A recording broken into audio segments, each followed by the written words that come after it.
So in my view, Korea has, like you said, very strong retail component. And I think that energy is quite important.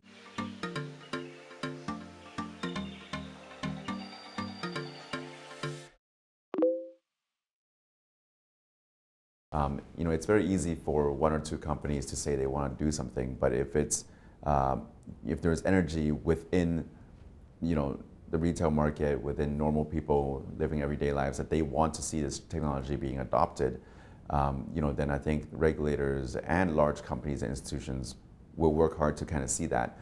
Sometimes maybe because of necessity, right?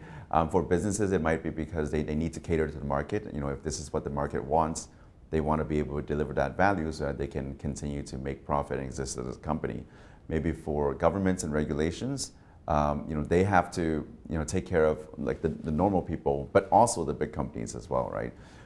But really, I think the market is always, traditionally has always been driven by large numbers of people, regular people. And I think, it's a really strong indication of the energy that's in Korea. And, it reflects not only the retail market, but I would say across the board that there's interest in all levels of society. So personally, I do come to visit Korea quite often. I think out of personal reasons, as well as because I'm passionate about the Ethereum community here. And in terms of this particular visit, I'm very happy to kind of take advantage of the launch of this consortium to really meet people who are serious and interested in understanding more about how Ethereum can benefit their organizations, right? I think previously I've gotten to know the developer community quite well, so I do look forward to meeting people who are maybe from a more institutional and enterprise background.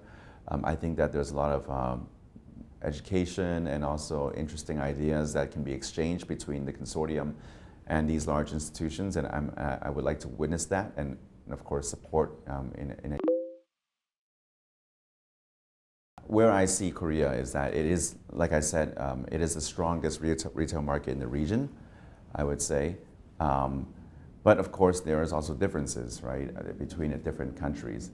I think this particular consortium itself is very interesting because it is a kind of a uniting of people with very different interests. I think for me next, right, it would be great to see something similar in Japan, which is where I'm living. So for that, I'm really looking forward to using this consortium as an example that I can bring back to Tokyo, where I can tell people about, hey, this is what's possible, and hopefully inspire them to do something similar. Now, in terms of, Korea has a lot of its own regulations. Of course, my background is also in law, like Canadian law. So I understand that regulations sometimes lag what the people want, right? And that's kind of a very natural course of development for law in general. And then so one of the things that I've seen a couple Korean companies do is that they don't want to wait for the regulations, and sometimes they would actually have entities outside of Korea, right?